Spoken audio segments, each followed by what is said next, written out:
আহ্বান জানাচ্ছি। মাননীয় স্পিকার, আপনাকে ধন্যবাদ। মাননীয় সংসদ নেতা সদর অনুমতিক্রমে তার পক্ষে আমি নূরে আলম চৌধুরী, বাংলাদেশ জাতীয় সংসদের চিফ হুইপ, প্রস্তাব করছি যে গণপ্রজাতন্ত্রী বাংলাদেশের সংবিধানের ৭৬ অনুচ্ছেদ অনুযায়ী বাংলাদেশ জাতীয় সংসদের কার্যপ্রণালী বিধি ২৪৬ বিধি অনুসারে ২৪৭ ও ২৪৮ বিধিতে বর্ণিত কমিটি নিয়োগ, কমিটি গঠন ও কমিটির দায়িত্ব পালনের জন্য নিম্নলিখিত সংসদ সদস্যগণের সমন্বয়ে বাংলাদেশ জাতীয় সংসদের শিল্প মন্ত্রণালয় সম্পর্কিত স্থায়ী কমিটি পুনর্গঠন করা হোক। জনাব আমির হোসেন আমু, ১২৬, ঝালকাঠি ২, সভাপতি। ভারপ্রাপ্ত মন্ত্রী সদস্য জনাব কামাল আহমেদ মজুমদার, ১৮৮, ঢাকা ১৫, সদস্য। জনাব AKM ফজলুল হক, ১৪৫, শেরপুর ৩, সদস্য। জনাব শামীম ওসমান, ২০৭, নারায়ণগঞ্জ ৪, সদস্য। জনাব আবু রেজা মোহাম্মদ নিজামুদ্দিন, ২৯২, চট্টগ্রাম ১৫, সদস্য। জনাব মোহাম্মদ শহীদুজ্জামান, ৭৪, মেহেরপুর ২, সদস্য। জনাব কাজিম উদ্দিন আহমেদ, ১৫৬, ময়মনসিংহ ১১, সদস্য। বেগম পারভিন হক শিকদার, ৩৩৯, মহিলা আসন ৩৯, সদস্য। জনাব মোহাম্মদ শফিউল ইসলাম, ১৮৩, ঢাকা ১০, সদস্য। ধন্যবাদ মাননীয় স্পিকার। ধন্যবাদ মাননীয় চিফ হুইপ। সংসদের সামনে প্রশ্ন হচ্ছে, মাননীয় সংসদ নেতার অনুমতিক্রমে তার পক্ষে মাননীয় চিফ হুইপের প্রস্তাবগত এবং তার প্রস্তাবিত সদস্যদের সমন্বয়ে শিল্প মন্ত্রণালয় সম্পর্কিত স্থায়ী কমিটি পুনর্গঠন করা হোক। যারা এই প্রস্তাবের পক্ষে আছেন তারা হা বলুন। যারা এই প্রস্তাবের বিপক্ষে আছেন তারা না বলুন।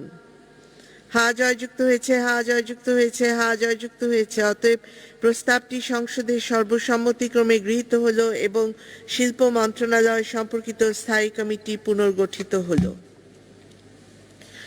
আমি এখন মাননীয় চিফ হুইপকে কৃষি মন্ত্রণালয় সম্পর্কিত স্থায়ী কমিটি পুনর্গঠন সম্পর্কিত প্রস্তাব উত্থাপনের আহ্বান জানাচ্ছি।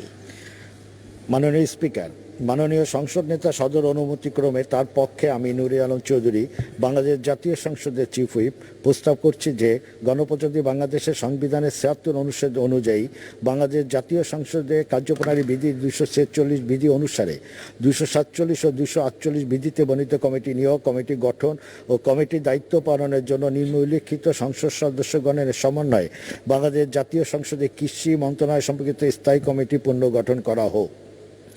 বেগম মতিয়া চৌধুরী, ১৪৪, শেরপুর ২, সভাপতি। ভারপ্রাপ্ত মন্ত্রী সদস্য জনাব মোহাম্মদ ইমামউদ্দিন প্রামাণিক, ৪৯, নওগাঁ ৪, সদস্য।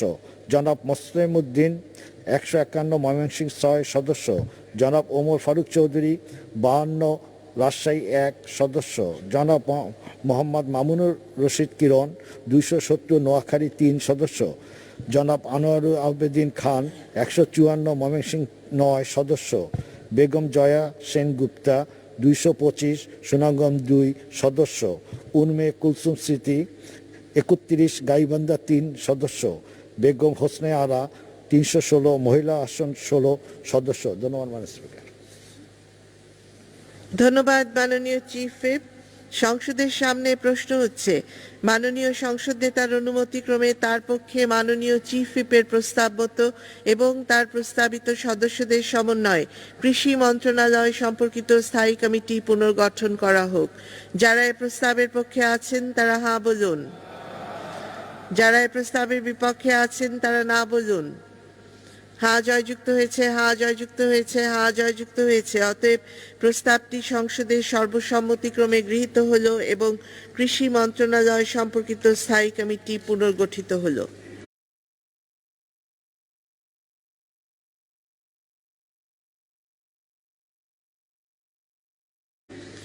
মাননীয় চিফ হুইপ, আপনি এখন স্বাস্থ্য ও পরিবার কল্যাণ মন্ত্রণালয় সম্পর্কিত স্থায়ী কমিটি পুনর্গঠন সম্পর্কিত প্রস্তাব উত্থাপন করতে পারেন। ধন্যবাদ মাননীয় স্পিকার।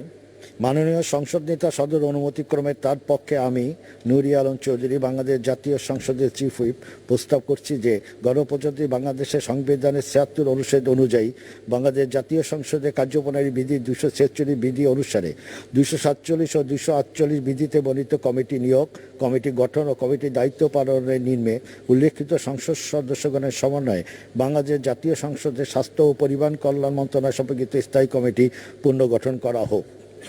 শেখ ফজলুল করিম সেলিম ২১৬ গোপালগঞ্জ ২ সভাপতি। ভারপ্রাপ্ত মন্ত্রী সদস্য জনাব আ খ ম রুহুল হক ১০৭ সাতক্ষীরা ৩ সদস্য, জনাব মহিবুর রহমান মানিক ২২৮ সুনামগঞ্জ ৫ সদস্য, জনাব মোহাম্মদ ইকরামুল করিম চৌধুরী ২৭১ নোয়াখালী ৪ সদস্য, জনাব মোহাম্মদ মুনসুর রহমান ৫৬ রাজশাহী ৫ সদস্য, জনাব মোহাম্মদ আব্দুর আজিজ ৬৪ সিরাজগঞ্জ ৩ সদস্য, সৈয়দা জাকিয়া নূর ১৬২ কিশোরগঞ্জ ১ সদস্য, জনাব রাহাগীর আরমাহি ইরশাদ ২১ রংপুর ৩ সদস্য, জনাব মোহাম্মদ আমিরুল আলম মিলন ৯৮ বাগেরহাট ৪ সদস্য। ধন্যবাদ মাননীয় চিফ হুইপ। সংসদের সামনে প্রশ্ন হচ্ছে মাননীয় সংসদ নেতার অনুমতি ক্রমে এবং তার পক্ষে মাননীয় চিফ হুইপের প্রস্তাব মতো এবং তার প্রস্তাবিত সদস্যদের সমন্বয়ে স্বাস্থ্য ও পরিবার কল্যাণ মন্ত্রণালয় সম্পর্কিত স্থায়ী কমিটি পুনর্গঠন করা হোক। যারা এই প্রস্তাবের পক্ষে আছেন তারা হা বলুন, যারা এই প্রস্তাবের বিপক্ষে আছেন তারা না বলুন। হা জয়যুক্ত হয়েছে, হা জয়যুক্ত হয়েছে, হা জয়যুক্ত হয়েছে। অতএব প্রস্তাবটি সংসদে সর্বসম্মতিক্রমে গৃহীত হলো এবং স্বাস্থ্য ও পরিবার কল্যাণ মন্ত্রণালয় সম্পর্কিত স্থায়ী কমিটি পুনর্গঠিত হলো। মাননীয় চিফ হুইপ, আপনি এখন খাদ্য মন্ত্রণালয় সম্পর্কিত স্থায়ী কমিটি পুনর্গঠন সম্পর্কিত প্রস্তাব উত্থাপন করতে পারেন। মাননীয় স্পিকার, মাননীয় সংসদ নেতা সদর অনুমতিক্রমে তার পক্ষে আমি নুরি আলম চৌধুরী বাংলাদেশ জাতীয় সংসদের চিফ হুইপ প্রস্তাব করছি যে গণপ্রজাতন্ত্রী বাংলাদেশের সংবিধানের ৭৬ অনুচ্ছেদ অনুযায়ী বাংলাদেশ জাতীয় সংসদের কার্যপ্রণালী বিধি ২৪৬ বিধি অনুসারে ২৪৭ ও ২৪৮ বিধিতে বর্ণিত কমিটি নিয়োগ, কমিটি গঠন ও কমিটির দায়িত্ব পালনের জন্য নিম্নে উল্লেখিত সংসদ সদস্যগণের সমন্বয়ে বাংলাদেশ জাতীয় সংসদের খাদ্য মন্ত্রণালয় সম্পর্কিত স্থায়ী কমিটি পুনর্গঠন করা হোক। জনাব দীপঙ্কর তালুকদার ২৯৯ রাঙ্গামাটি সভাপতি। ভারপ্রাপ্ত মন্ত্রী সদস্য জনাব নুরুল ইসলাম নাহিদ ২৩৪ সিলেট ৬ সদস্য, জনাব মোহাম্মদ আতিউর রহমান আতিক ১৪৩ শেরপুর ১ সদস্য, হাজী মোহাম্মদ সেলিম ১৮০ ঢাকা ৭ সদস্য, জনাব ধীরেন্দ্র দেবনাথ শম্ভু ১০৯ বরগুনা ১ সদস্য, জনাব মোহাম্মদ আব্দুল হাই ৮১ ঝিনাইদহ ১ সদস্য, জনাব মোহাম্মদ আইনউদ্দিন ৫৪ রাজশাহী ৩ সদস্য, জনাব আতাউর রহমান খান ১৩২ টাঙ্গাইল ৩ সদস্য, বেগম আঞ্জুমান সুলতানা ৩১০ মহিলা আসন ১০ সদস্য। ধন্যবাদ মাননীয় স্পিকার। ধন্যবাদ মাননীয় চিফ হুইপ। সংসদের সামনে প্রশ্ন হচ্ছে মাননীয় সংসদ নেতার অনুমতি ক্রমে তার পক্ষে মাননীয় চিফ হুইপের প্রস্তাব মতো এবং তার প্রস্তাবিত সদস্যদের সমন্বয়ে খাদ্য মন্ত্রণালয় সম্পর্কিত স্থায়ী কমিটি পুনর্গঠন করা হোক। যারা এই প্রস্তাবের পক্ষে আছেন তারা হা বলুন, যারা এই প্রস্তাবের বিপক্ষে আছেন তারা না বলুন। হা জয়যুক্ত হয়েছে, হা জয়যুক্ত হয়েছে, হা জয়যুক্ত হয়েছে। অতএব প্রস্তাবটি সংসদের সর্বসম্মতিক্রমে গৃহীত হলো এবং খাদ্য মন্ত্রণালয় সম্পর্কিত স্থায়ী কমিটি পুনর্গঠিত হলো। মাননীয় সদস্য জনাব হারুনুর রশিদ, চাঁপাইনবাবগঞ্জ ৩, আপনি পয়েন্ট অফ অর্ডারে কিছু বলতে জি চেয়েছেন। জি মাননীয় স্পিকার, আপনাকে আন্তরিকভাবে ধন্যবাদ। আমরা একটি চরম উদ্বেগ এবং উৎকণ্ঠার মধ্য দিয়ে আমাদের এই মহান জাতীয় সংসদের কার্যক্রম অব্যাহত রেখেছি এবং আল্লাহর রহমতে আমরা যারা এখানে উপস্থিত হতে পারছি আল্লাহর কাছে শুকরিয়া আদায় করছি। মাননীয় স্পিকার, সংবিধানের ৬৬ অনুচ্ছেদে সংসদে নির্বাচিত হইবার যোগ্যতা এবং অযোগ্যতা সম্পর্কে যে বিষয়টি বিবৃত রয়েছে সেখানে বলা হচ্ছে যে তিনি কোনো বিদেশি রাষ্ট্রের নাগরিকত্ব অর্জন করেন কিংবা কোনো বিদেশি রাষ্ট্রের আনুগত্য ঘোষণা স্বীকার করেন তাহলে তারা সে সংসদ সদস্য হিসাবে নির্বাচন করার যোগ্য হবে না। পঞ্চদশ সংশোধনীতে মাননীয় স্পিকার এটিকে আরও অধিকতর সংশোধন করা হয়েছিল। এখানে আপনার এটিকে সংশোধিত আকারে নিয়ে আসা হয়েছে।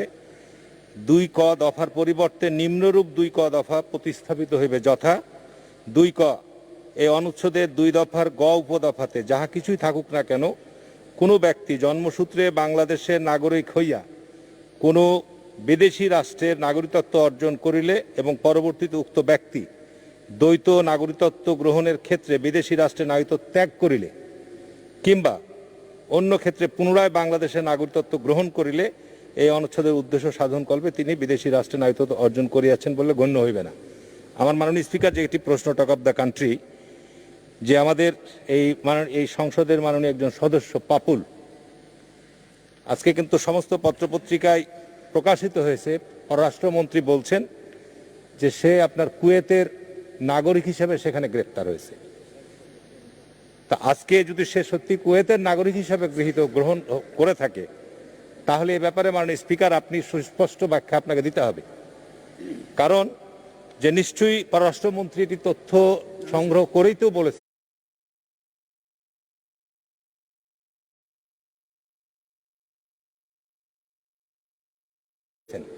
ইমিগ্রেশনে সে যে পাসপোর্ট ব্যবহার করে সে কুয়েতে গিয়েছে, নিশ্চয়ই সরকারি পাসপোর্টে উনি পরিষ্কার, আজকে সমস্ত পত্রিকায় নিউজ আছে, সরকারি পাসপোর্ট নয়। তাহলে পারে সে নিঃসন্দেহে আপনার বিদেশি নাগরিক, এবং বিদেশি নাগরিক হিসেবে সে স্যারেন্ডার করে নাই, তথ্য গোপন করেছে নির্বাচনের সময়, এবং আজকে সে এই অপকর্মের সাথে জড়িত হয়েছে। সুতরাং এ ব্যাপারে আমাদের সংবিধান অনুযায়ী যে দায়িত্ব আপনার, আমি আশা করব মাননীয় স্পিকার এ ব্যাপারে আপনি সুস্পষ্ট আপনার জায়গা থেকে ঘোষণা থাকা দরকার। মাননীয় স্পিকার, আজকে আমরা সত্যিকার অর্থেই এই যে চরম একটি করোনাকালীন সময়ে যে উদ্বেগ এবং উৎকণ্ঠা আমাদের শেষ হচ্ছে না। আমি গত পার্লামেন্টের সম্পূরক বাজেটের অধিবেশনে বাজেট বক্তৃতায় যেটি বলেছিলাম, যে আজকে স্বাস্থ্য খাতের যে বেহাল দশা, স্বাস্থ্য অধিদপ্তরের যে বেহাল দশা, এই অবস্থা থেকে আমাদের পরিত্রাণের পথ, এটিকে উপযুক্ত ব্যক্তি এখানে দায়িত্ব দেন। গতকালকে মাননীয় স্পিকার, এটি আজকে সারা বাংলাদেশের সবচেয়ে আলোচনার কেন্দ্রবিন্দু, যে গতকালকে ঢাকায় রাজধানীর মতো একটি হসপিটালে, রিজেন্ট হসপিটাল, সেইখানে আজকে করোনা চিকিৎসার ভুয়া প্রত্যয়নপত্র দেওয়া হয়েছে।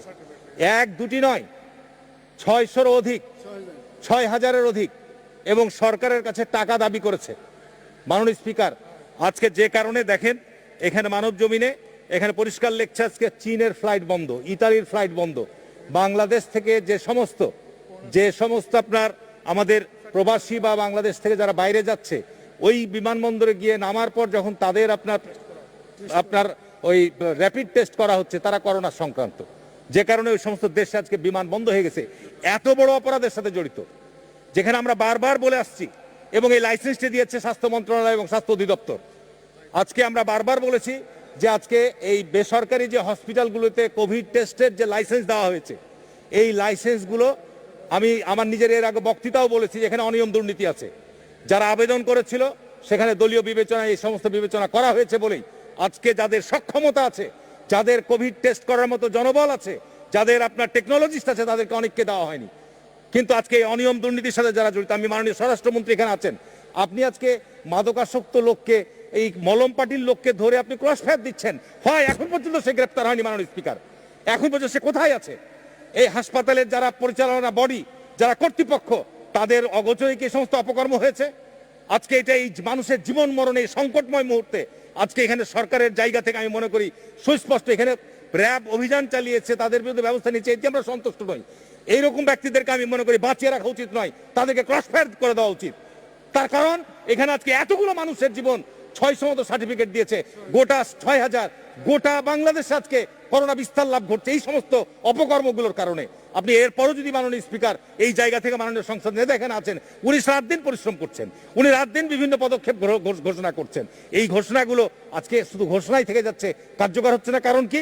যে মাঠ পর্যায়ে ব্যাপক দুর্নীতি, ব্যাপক অনিয়ম। মাননীয় স্পিকার, আমি মাননীয় প্রধানমন্ত্রীকে ধন্যবাদ জানাবো যে উনি আজকে এই করোনা আক্রান্তদের জন্য বিভিন্ন আর্থিক প্রণোদনা ঘোষণা করেছেন। আজকে মাননীয় স্পিকার দেখেন, কালের কণ্ঠের প্রথম নিউজ যে 50 লক্ষ পরিবারকে আমরা আর্থিকভাবে সহায়তার কর্মসূচি ঘোষণা করছি। সেই ক্ষেত্রে কারায় তালিকাগুলো করছে? ওই তৃণমূলের আপনার যারা নির্বাচিত চেয়ারম্যান মেম্বার, তারাই। আমি আমার বাজেট বক্তৃতায় বলেছিলাম যে এই ব্যক্তিরা আপনার সব চোর দুর্নীতিবাজ, এরা প্রশ্নবিদ্ধ নির্বাচন দিয়ে নির্বাচিত হয়ে এসছে, এদেরকে যে আপনি তালিকা করালে স্বচ্ছ হবে না? এখানে সেনাবাহিনী নিয়োগ দেন। তার কারণ এটা যদি দীর্ঘস্থায়ী হয়, এই দীর্ঘস্থায়ী হলে আমাকে বলতে দিন, আজকে আমাকে বলতে দিন, আমি অনুরোধ করবো আপনাদেরকে। এইখানে দেখেন কালের কণ্ঠে আমি আপনার কাছে পাঠিয়ে দিচ্ছি, এইখানে বড় দুর্নীতির ছক, নগদ সহায়তার তালিকা নিয়ে অর্থ মন্ত্রণালয়ের প্রতিবেদন। আমার বক্তব্য নয় মাননীয় স্পিকার, আমি আপনাকে বলছি আমার বক্তব্য নয়, এটা একেবারে প্রতিবেদন। অর্থ মন্ত্রণালয় থেকে বলা হচ্ছে 50 লক্ষ প্রান্তিক মানুষের মধ্যে 28 লক্ষ তালিকায় গরমিল। নাম আছে সরকারি কর্মচারী, সঞ্চয়পত্রের মালিক, পেনশনভোগীদের 695 কোটি টাকা হাতিয়ে নেওয়ার চেষ্টা। জালিয়াতি ধরা পড়া প্রায় 5 লক্ষ লোকের তালিকা রয়েছে। মানে স্পিকার, এটা আমার কথা নয়, এই পত্রিকার প্রথমে হেডলাইন করেছে। যদি এই অসত্য তথ্য প্রকাশ করে থাকে, আপনারা এখানে আমার বাধা দিচ্ছেন, আপনি অসত্য পত্রিকার বিরুদ্ধে মামলা করেন। এটা অর্থ মন্ত্রণালয়ের বক্তব্য মাননীয় স্পিকার। সারা বাংলাদেশে আজকে যে কর্মসূচি গ্রহণ করা হয়েছে এই আপনার দুস্থ মানুষের জন্য, এগুলো স্বচ্ছতার জন্য আমরা দাবি জানাচ্ছি। আমরা তো মাননীয় স্পিকার এগুলোর জন্য বলছি না যে না, এটা স্বচ্ছতা আনানোর জন্য মাননীয় প্রধানমন্ত্রী সরকার দুর্নীতি রোধ কল্পে যে কারণে এটা যদি দীর্ঘস্থায়ী হয়, এটার জন্য। জি, শেষ করবেন মাননীয় স্পিকার। আমি অন্য প্রসঙ্গ নিয়ে আমি পয়েন্ট পয়েন্টের কথা বলতাম। আমি মনে করি যে এই বিষয়গুলো এই দুঃসময়ে কঠোর ব্যবস্থা মাননীয় প্রধানমন্ত্রী গ্রহণ করবে। ধন্যবাদ মাননীয় যে কোন দলের, কে কোন ব্যক্তির, এটা আমাদের কাছে বিবেচ্য বিষয় নাই। এই মুহূর্তে তাদের বিরুদ্ধে কঠোর ব্যবস্থা গ্রহণ করা হোক। ধন্যবাদ মাননীয় স্পিকার। মাননীয় সংসদ নেতা আপনার কাছ থেকে এই জন্য যে মাননীয় সংসদ সদস্য ঠিকই বলেছেন এবং যে পত্রিকা তিনি দেখিয়েছেন, তবে উনি এটা বলতে ভুলে গেছেন যে তথ্যগুলি যেটা দিলেন এটা কিন্তু আমরা সরকারের পক্ষ থেকেই ধরেছি। প্রত্যেকটা ক্ষেত্রেই কিন্তু সরকার উদ্যোগ নিয়েছে এবং এই অনিয়মগুলি আমরা খুঁজে বের করেছি এবং অপরাধীদের ইতিমধ্যে গ্রেপ্তারও করা হয়েছে। ওই হাসপাতালের এই তথ্য কিন্তু আমি খুশি হতাম যদি মাননীয় সংসদ সদস্য একটু আগে ভাগে আমাদের জানাতে পারতেন। তারা কি অন্য কেউ জানায়নি? এটা কিন্তু আমরা সরকারের পক্ষ থেকেই কিন্তু এটা খুঁজে বের করেছি, এটা ব্যবস্থা নিয়েছে। র্যাব গেছে সেখান থেকে খুঁজে বের করে তারপরে এদের বিরুদ্ধে যথাযথ ব্যবস্থা নেওয়া হয়েছে। যে সংসদ সদস্য এখানে, সে কিন্তু স্বতন্ত্র সংসদ সদস্য, সে কিন্তু নির্বাচনে প্রতিদ্বন্দ্বিতা করবার জন্য আমাদের নমিনেশন ছিল, আমি কিন্তু দেইনি, কিন্তু সে স্বতন্ত্র ইলেকশন। ওই সিটটা আমরা জাতীয় পার্টিকে দিয়ে দিয়েছিলাম। জাতীয় পার্টির নোমান এখানে নমিনেশন পেয়েছিল, তো সে ইলেকশন করেনি, ওই লোক জিতে আসে এবং আবার তার ওয়াইফকেও তো সে যেভাবে হোক বানায়। কাজে এটা কিন্তু আমাদের করা না। তবে কুয়েতের সে নাগরিক কিনা সেটা কিন্তু কুয়েতের সাথে আমরা কথা বলছি, সে দেখব। আর যদি এটা হয় তাহলে তার ওই সিট হয়তো খালি করে দিতে হবে, কারণ যেটা আইন আছে সে আইনের সকলে। আর তার বিরুদ্ধে আমরা এখানেও তদন্ত করছি। আর যে হাসপাতালটার কথা বলা হলো সেটা কিন্তু আমরা নিজেরাই তথ্য বের করেছি, প্রত্যেক ব্যাপারে। যে 50 লক্ষ পরিবারকে আমরা যে সহায়তা দেব, সেখানে আমরা একটা কাজ করেছি। আমরা কিন্তু কারো তালিকা দেখে তালিকা বানানো হচ্ছে এবং সেই তালিকা 3 দফা যাচাই করা হয়েছে এবং সেই সাথে তাদের আইডি কার্ড, ভোটার লিস্টের নাম এবং তাদের যে ন্যাশনাল আইডি কার্ড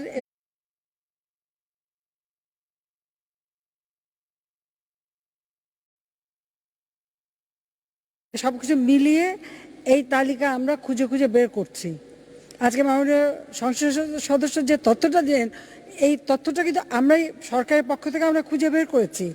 শুধুমাত্র ইউনিয়ন কাউন্সিল বা মেম্বার বা তাদের তালিকা না, আমরা এটা না, ওই যে যাদেরকে আমরা প্রণোদনা দেব, সে প্রণোদনার যখন নামের তালিকা এসছে, ওই তালিকা ধরে তাদের ফোন নাম্বার এবং ফোন নাম্বারের রেজিস্ট্রেশন নাম্বার, তাদের যে আইডেন্টিটি কার্ড এবং এই সব কিছু একটা বাংলাদেশ ব্যাংকে আমাদের একটা সিস্টেম করে রেখেছি।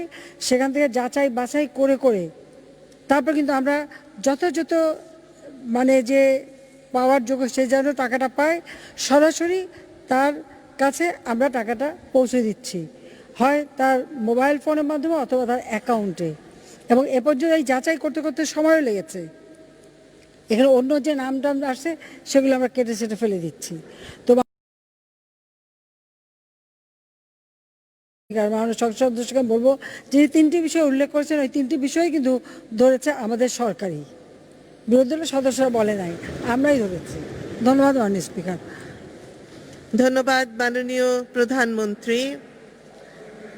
মাননীয় সদস্যবৃন্দ, মাননীয় প্রধানমন্ত্রী বক্তব্য দিয়েছেন, কাজে এই পর্যায়ে আর বক্তব্য দেওয়ার সুযোগ নেই।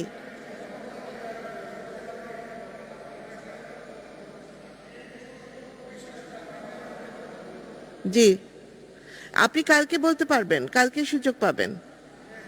সংসদ নেতা বলার পরে আর বক্তব্য দেওয়ার সুযোগ নেই। ধন্যবাদ। আগামীকাল বলবেন।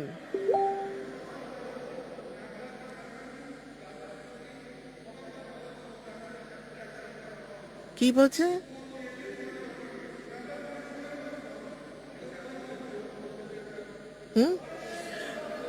মাননীয় সদস্যবৃন্দ, মাননীয় প্রধানমন্ত্রীর বক্তব্যের পর আজকে আর বক্তব্য দেওয়ার সুযোগ নেই, আপনারা আগামীকাল সুযোগ নেবেন। জি, ধন্যবাদ। দিনের কার্যসূচি অনুযায়ী এখন আইন প্রণয়ন কার্যাবলী। আমি এখন মাননীয় অর্থমন্ত্রীর পক্ষে মাননীয় পরিকল্পনা মন্ত্রী জনাব এম.এ. মান্নানকে বাংলাদেশ ব্যাংক অ্যামেন্ডমেন্ট বিল 2020 উত্থাপনের অনুমতি প্রার্থনার আহ্বান জানাচ্ছি।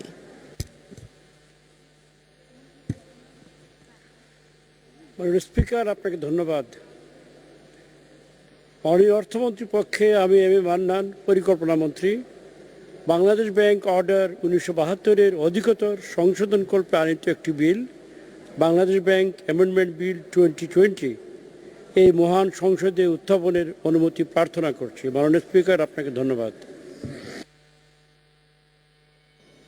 ধন্যবাদ মাননীয় মন্ত্রী, আপনি বিলটি উত্থাপন করুন। মাননীয় মন্ত্রী, আপনাকে ধন্যবাদ, আপনি বিলটি উত্থাপন করুন। স্পিকার, আপনাকে ধন্যবাদ। মাননীয় অর্থমন্ত্রীর পক্ষে আমি এম.এ. মান্নান, পরিকল্পনা মন্ত্রী, বাংলাদেশ ব্যাংক অর্ডার 1972-এর অধিকতর সংশোধনকল্পে আনিত একটি বিল, বাংলাদেশ ব্যাংক অ্যামেন্ডমেন্ট বিল 2020 এই মহান সংসদে উত্থাপন করছি। মাননীয় স্পিকার, আপনাকে ধন্যবাদ।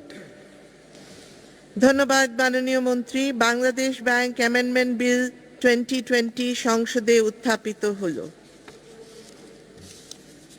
মাননীয় সদস্যবৃন্দ, আমি এখন মাননীয় মৎস্য প্রাণী সম্পদ মন্ত্রী জনাব শ.ম. রেজাউল করিমকে মৎস্য ও মৎস্যপণ্য পরিদর্শন ও মান নিয়ন্ত্রণ বিল 2020 উত্থাপনের অনুমতি প্রার্থনার আহ্বান জানাচ্ছি।